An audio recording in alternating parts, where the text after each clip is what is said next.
आज का east India में जितना हमारा राज्य है, जैसे उड़ीसा, बिहार, झारखंड, वेस्ट बंगाल और पूरे नॉर्थ ईस्ट, वहाँ के भारत सरकार के जो सीनियर लॉयर्स हैं, लॉ ऑफिसर्स हैं, जो एडिशनल एसजीस हैं, डिप्टी एसजीस हैं, सब यहाँ एकत्रित हुए हैं भुवनेश्वर में।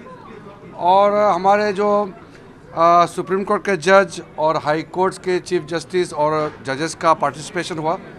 ये बहुत ज़रूरी इसलिए है कि जब लॉ ऑफिसर्स का कॉन्फ्रेंस होते हैं, उसमें कई देश का जो समस्याएं हैं, लीगल इशू खास करके जितने भी हमारे पास इम्पोर्टेंट मैटर है उसके बारे में चर्चा होते हैं। फिर आगे का स्ट्रेटजी बनाते हैं कि हम अच्छा से कैसे केस को पेश कर सकें।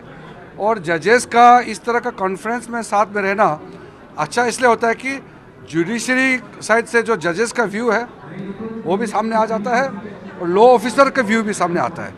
ये उड़ीसा में पहली बार इतना बड़ा लॉ ऑफिसर्स का कॉन्फ्रेंस हुआ, मुझे बहुत अच्छा लगा और सारे डेलीगेट्स को मेरे तरफ से शुभकामनाएं देना चाहता हूँ। देखिए, हमारे देश में करोड़ों केसेस अभी कोर्ट्स में पेंडिंग है।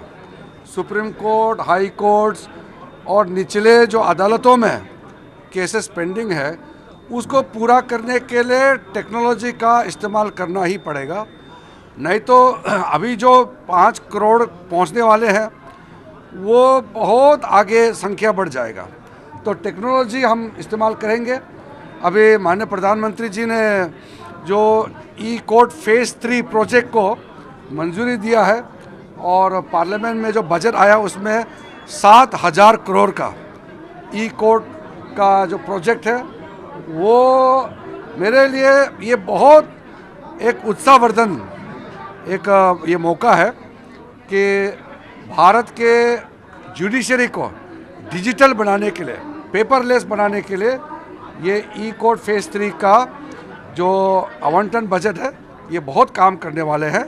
और यही एक तरीके हैं, नहीं तो गरीबों को, आम आदमी को ठोकरें खाने पड़ते हैं। सालों साल तक कोर्ट्स में डेट नहीं मिलते हैं, केसेस इतना पेंडिंग होते हैं, आम आदमी को न्याय नहीं मिलता है।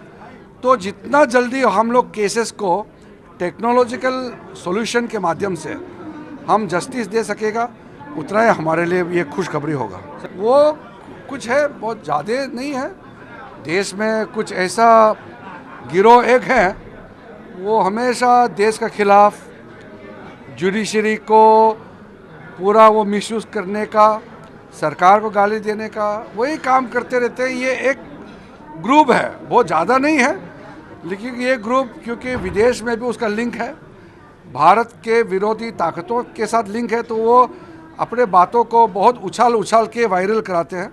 अदरवाइज़ भारत का सरकार, भारत का न्यायपालिका कोई समस्या नहीं है, तालमेल करके देश के लिए काम कर। उसमें देखिए, फाइनल डिसीजन उड़ीसा के हाई कोर्ट और उड़ीसा के राज्य सरकार को लेना है।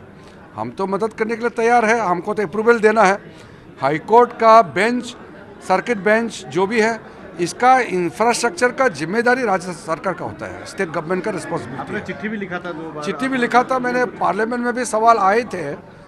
उड़ीसा के जितने एमपीज थे उन्होंने मुझे सवाल किया, तो मैंने बोला कि मैंने उड़ीसा के हाई कोर्ट को मेरा तरफ से निवेदन किया है कि इसको आगे प्रक्रिया किया जाए।